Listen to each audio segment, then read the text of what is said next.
Goedenavond, meine Damen und Herren. It's great to be here. Ich kann ein bisschen Deutsch sprechen, aber es tut mir leid. Ich muss jetzt English sprechen. Es tut mir leid. And first of all, I just want to say thank you to Carsten and the amazing team for the invitation to speak to you today. Really proud to be here, especially talking about radio in cars, which is so important. So I'm going to talk a little bit about hybrid radio, a little bit about prominence, which Martin alluded to there, of DAB+ and broadcast radio in the car, but also touch on some of the challenges facing radio as part of the dashboard, but also some of the trends that we see in automotive that are affecting radio and entertainment's prominence in the car. But before I do that, just in case any of you don't know who Radioplayer is, as Martin said, we are owned, funded and supported only by radio broadcasters. So we act on behalf of the radio industry. Although we were founded in the UK, we're now growing and we're present in more countries. And if you want to know more about what we're doing in Germany, Caroline Gratze, who's the Managing Director of Radioplayer Germany, is here, and you can speak to either Caroline or myself afterwards. But our main priority now is to keep radio strong in connected cars. And for us, that means hybrid radio. That is where broadcast with DAB+ at its heart works together with IP to create the best experience.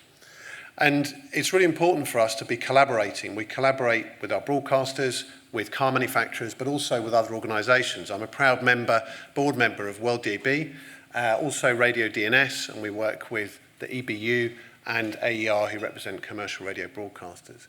And we fight for radio's prominence, which I'll talk about in a bit. And just finally, we're powering over 3.5 million cars on Europe's roads, hybrid radio cars, with our official metadata, and have partnerships with a number of major car brands.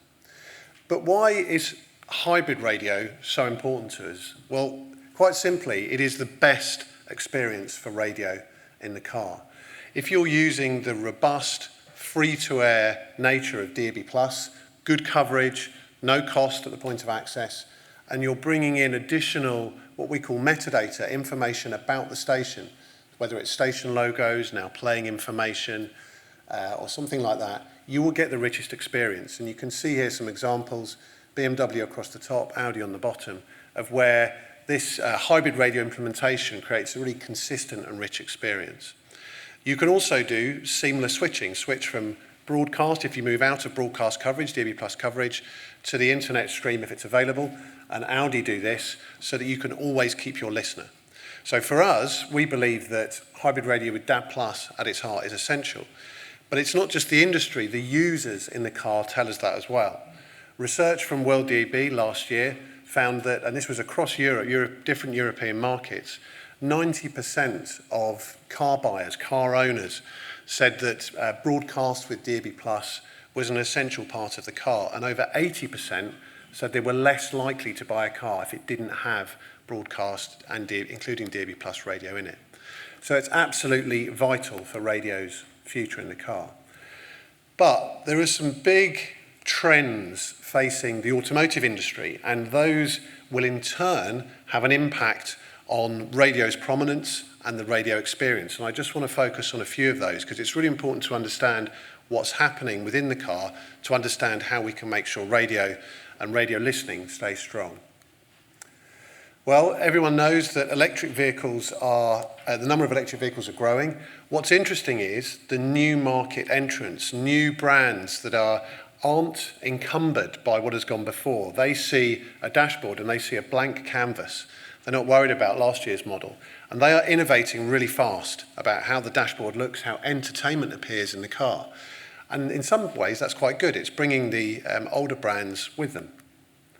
Obviously, every car is now connected, and that connectivity opens up the opportunity for new services to compete with radio, but also for us to bring in new features, rich radio features, that could keep listeners engaged with radio as well.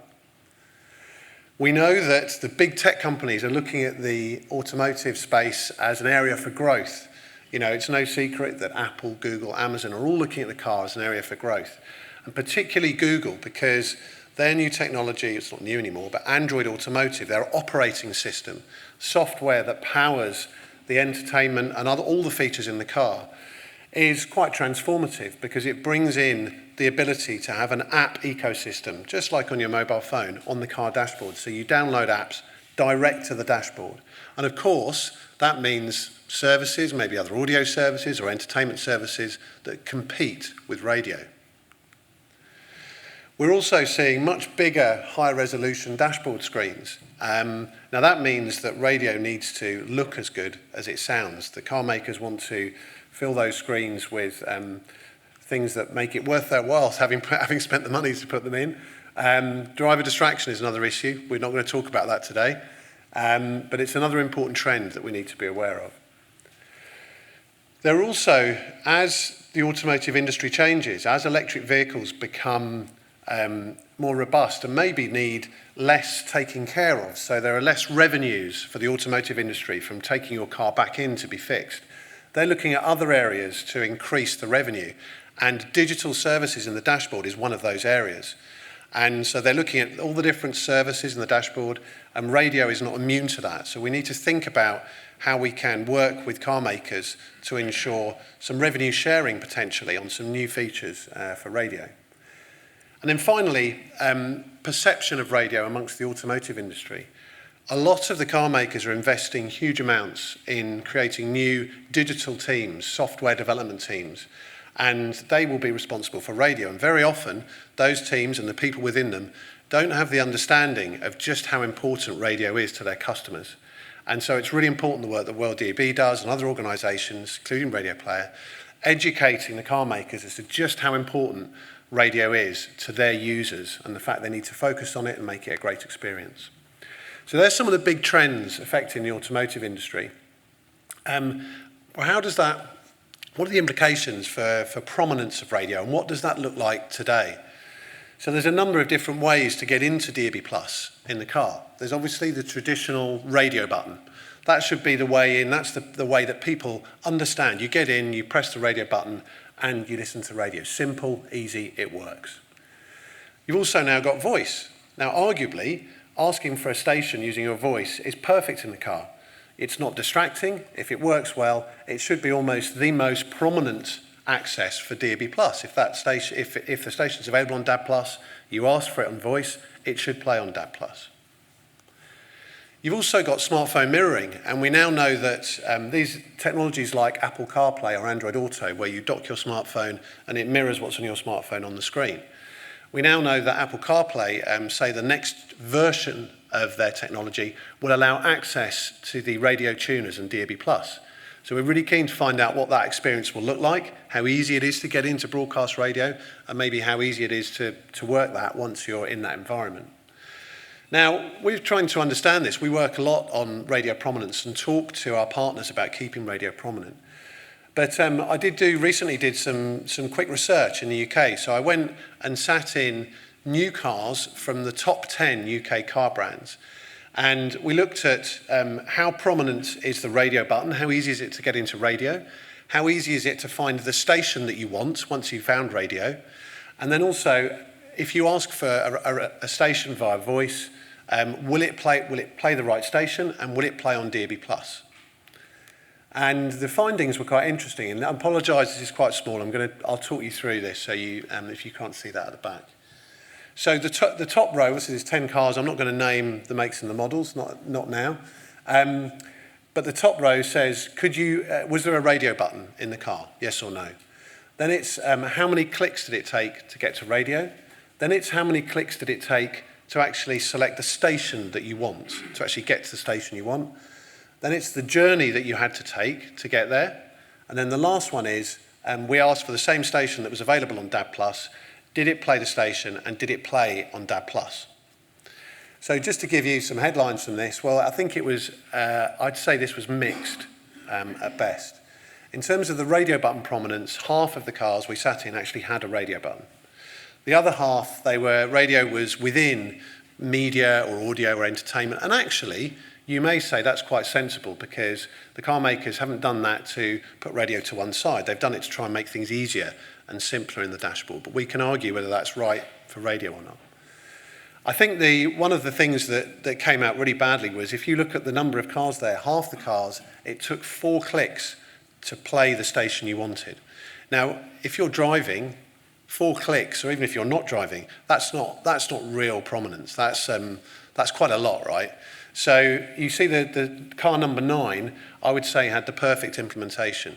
It had a radio button. You press the radio button, and then you got straight into a nice A to Z station list, and you press the station you wanted, and it played. Bang.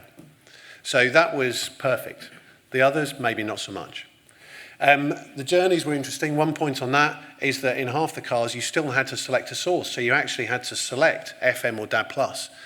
We know that with hybrid radio, you should have a nice simple A to Z list, agnostic of what platform you're listening to. You default to DAB+ first. If it's not there, you listen to FM. And then finally on voice, this was probably the worst part of the research. Half of the cars we sat in played the right station on voice, and it played on DAB+. The others, though, were a real mess. So some of them played a song from a Spotify playlist related to the name of the station I asked for. One of them played random podcasts that weren't related to the name at all.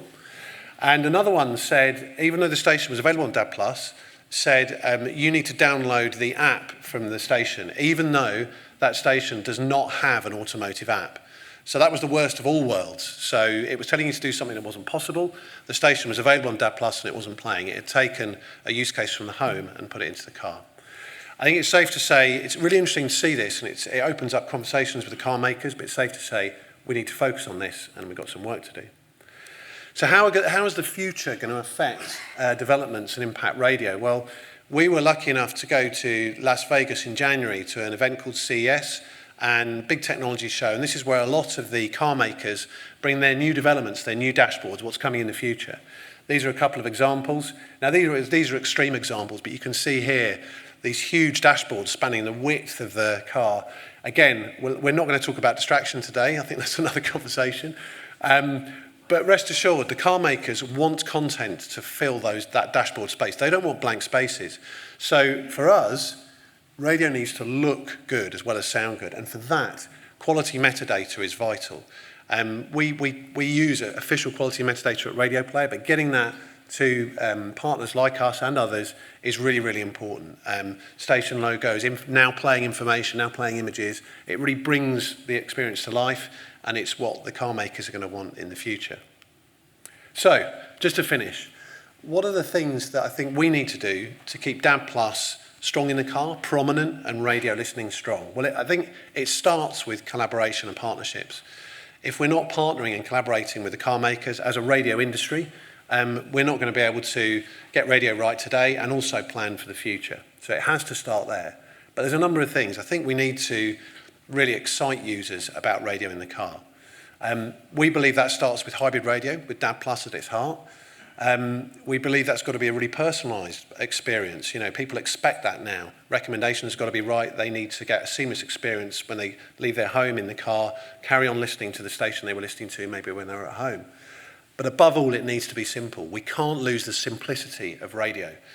Being able to get in, press the radio button, listen to the station you want. If we lose that, we lose the listeners. We think there needs to be a fair exchange. If we're providing rich, quality radio content to the car makers, we think it's fair that radio should retain its prominent position, especially when we know the amount of listening that takes place to broadcast radio in the car, especially when we know how much the users value radio in the car. We have enough evidence to prove that. We think we do need to work on some mutually beneficial revenue share business models. This isn't from existing radio revenue, of course it's not. This is from anything new that we could develop. And maybe if there is some great new business models around hybrid radio, for example, in the future, we can develop a revenue sharing model with the car maker partners. And that will really, again, lock radio in and that experience. Education is key, really important. We mustn't forget that. Organisations like WorldDAB do a brilliant job. We work really hard at it. We've just launched a new data platform, and we're going to be using some of the data we get from that just to demonstrate the importance and popularity of broadcast radio in the car. And there's other bits of research that we do, again, through WorldDAB and others, which just sort of proves radio's value in the car, and we need to keep on doing that and taking that to the car makers. Metadata I've talked about, it has to be high quality, radio has to look fantastic, It has to, be great, personalised, but now playing information is really important to that. Anything that supplements what's on you're listening to now is going to look great. And that also helps voice to work well. And then finally, this collaboration is key. It's not just about getting radio right today. What we're trying to do is plan for the next 5, 6, 7 years and what that radio experience might look like. And if we're not talking within the broadcast industry about what that is, and then sharing that with the car makers, it's not going to happen. I'm going to stop there. I think it's worth saying, although I've pointed out some of the the threats maybe, we shouldn't forget that radio is in an enviable position in the car. And I want to finish on a positive note. There's a huge amount of listening to broadcast radio takes place in the car. It is by far the most popular audio and entertainment source in the car today. We know that, and we're starting to see some of the data that proves it. We just need to build on that and to keep radio listening and DAB+ strong and prominent. Thank you very much. Danke schön.